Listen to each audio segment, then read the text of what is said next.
sana'y di tayo Ako po si Sharon, kasama niyo kapatid.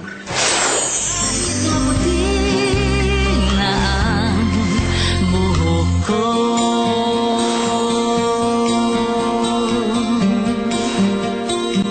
La la la la la, la la, la la, la la la la la, la la.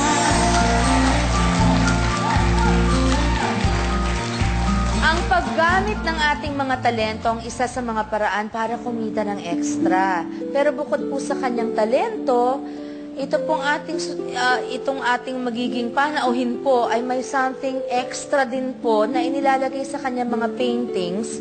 At eto po, panoorin na lang po natin.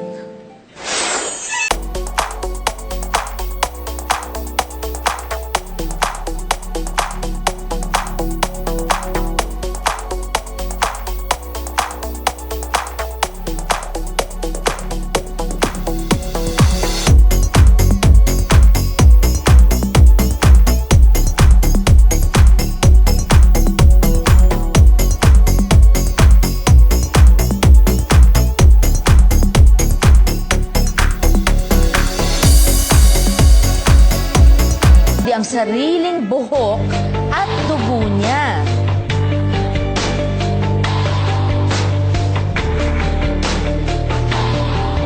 Yun siya, yun yung style niya. Diba, meron tayong mga kalawang arts, diba, kanya-kanyang style.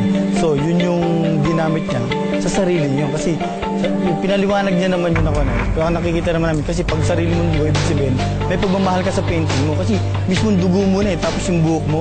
So I think it's a unique expression of art, ano? At makikita ko din doon na, sabi nga niya, aside from love of country, para nakikita ko din doon na it's a form of sacrifice. Kasi kailangan yung blood niya pang gamitin para...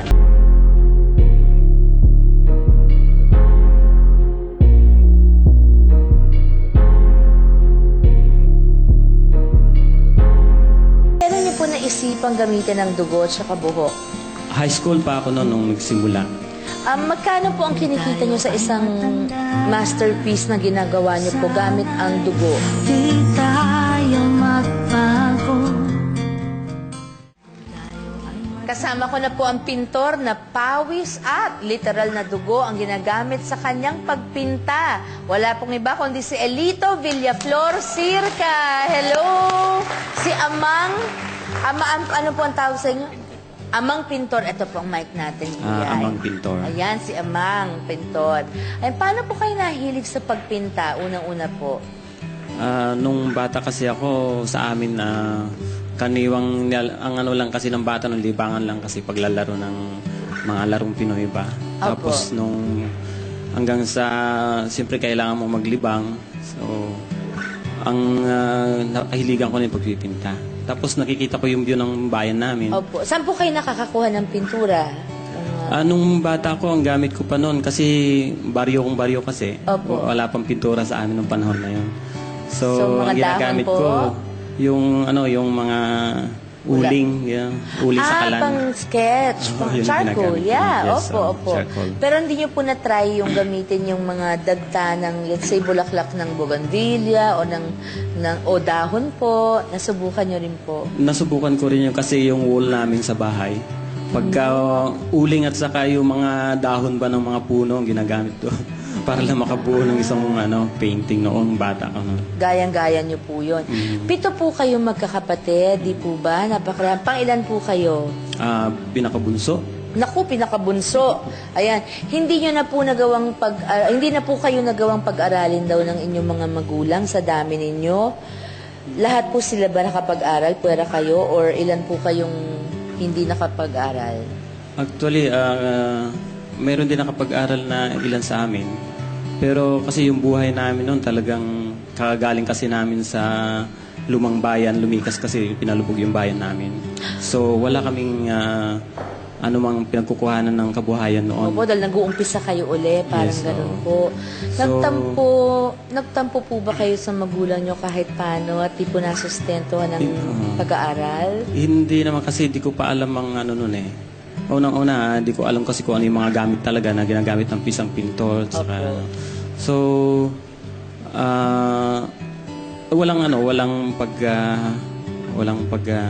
galit sa magulang. Ayun. Pero yung mga bagay na ginagamit ko, siyempre hindi may bigyan ng magulang. Pero yung suporta nila sa pagiging artist ko ngayon, Iba ay yun. nandun.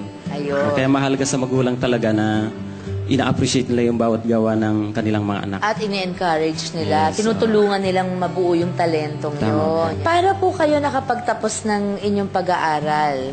Nung nagsisimula pala ako, pagpasok ko sa grade 1, yung World Vision Philippines kasi noon. World Vision Philippines. Yes, naghahanap sila ng i-sponsor na bata na ang gusto nila, nakita nila siguro ako na mahilig ako sa arts, ganyan, na pwedeng ma-appreciate yung sponsor. So, ako yung ipinasok nila nun sa World Vision noon. May pumili sa inyong sponsor. Yes, Tapos ilang taon po kayo nung naging sponsor niyo sila? 7 years old.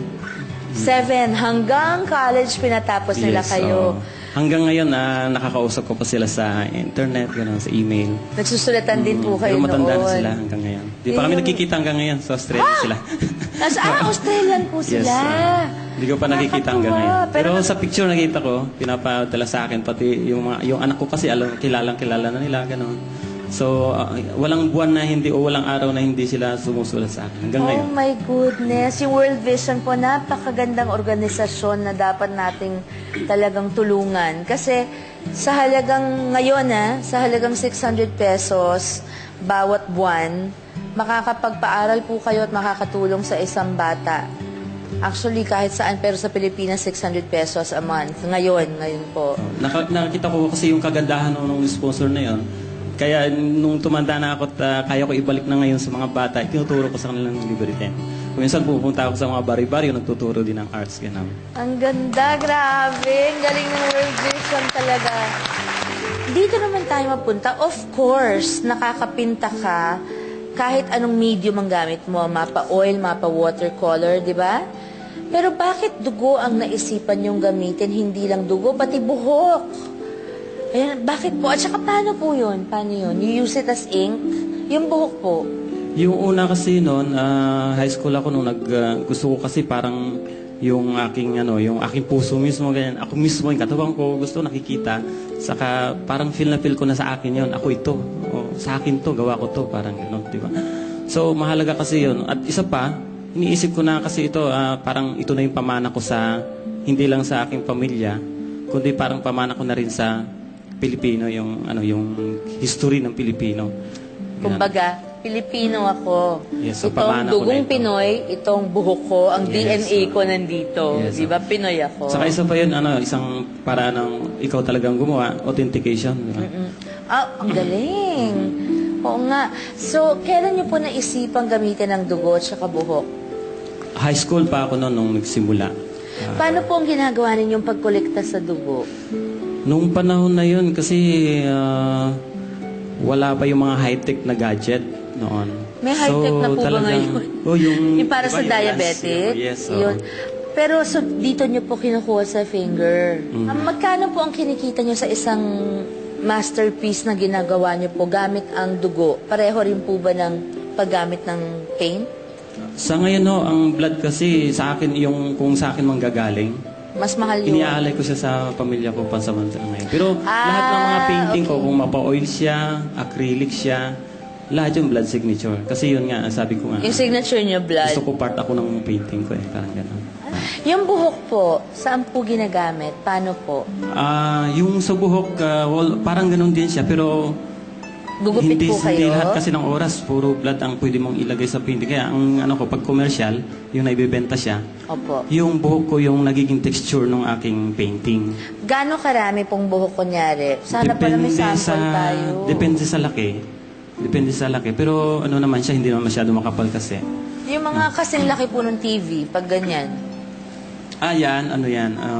Siguro mga 2 beses o hanggang 3 beses na magpapagupit ka. O padal gagamitin nyo all over the painting. Kasi pag Ayun. nagpapagupit ako, Siya yung texture, iniipon ko na siya. iniipon. Ayan. Kasi para sa environment din, kisa naman ikakalat mo kung saan-saan. Ang ganda Gagamitin mo naman. na sa Tsaka painting. tatak nyo talaga yun. Your DNA is all over your paintings. Ayan po. Ano po ang kahalagahan sa inyo na bukod sa sinasabi nyong para nagbibigay kayong part ng pagiging Pilipino ninyo, sakripisyo ninyo para sa bayan, ano pa po ang importante sa inyo sa paggamit ng dugo at saka buhok ninyo? Sa ngayon, yan, ito pa lang, yung maging Pamana po ba? yung maging pamana Ayan. ng lahi, no? Tsaka para pamana sa ating pamilya. bansa, sa bayan, parang Sa ganun. bayan. Para sa kapamilya, lalo na sa pamilya. Lalo, iniisip ko po kasi pag meron na kayong apo sa tuhod, di ba? Or pagdating ng araw, mawawala rin tayo, may parte natin may iwan. Di po ba? Magandang isipin. Ngayon, patunay po ang kwento ni Elito o si Amang Pintor na sa pagsisikap at sa unique o creative na paraan, pwedeng magamit ang mga talentong ibinigay sa atin ng Diyos sa laban ng buhay. Maraming salamat, Elito, Amang Pintor. Salamat po sa inyo. Saludo po kami sa inyong pagsisikap. Ako po si Sharon. God bless you. Lagi niyo po akong kasama, kapatid. See you soon.